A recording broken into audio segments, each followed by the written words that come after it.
حضرت ابوبکر صدیق رضی اللہ تعالیٰ عنہ کی ترغیب پر آپ مسلمان ہوئے۔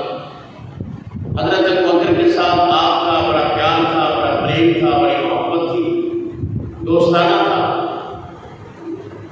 حضرت ابوبکر صدیق نے ایک دن فرمایا، عثمان تم بڑے بڑے بادشاہوں کے دربار میں گئے ہو، بڑے تاجر ہو، بڑے سفر کیے ہیں، بڑے بڑے درباروں میں گئے ہو، مگر آج میرے ساتھ چلو، میں تمہیں ایک ایسے دربار میں لے چلتا ہوں کہ سارے بادشاہوں کے دربار کی سنگت کو بھول جاؤ۔ حضرت عثمان غنی رضی اللہ تعالیٰ عنہ نے نبی علیہ السلام کا ذکر خیر جناب ابوبکر صدیق کی صداقت والی زبان سے سنا، اور سن کر آپ فرماتے ہیں کہ میں ان کے ساتھ ہی حضور کی بارگاہ میں گیا۔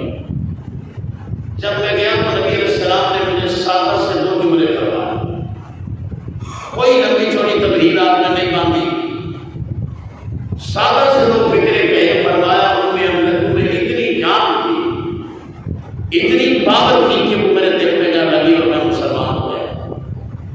نبی علیہ السلام نے فرمایا، عثمان آ میرے ساتھ اس جنت کا سودا کر، اللہ نے جو مومنین کے لیے بنائی۔ فرمایا اللہ نے مجھے تمہاری اور پوری انسانیت کی ہدایت کے لیے کائنات میں ہوتا ہے۔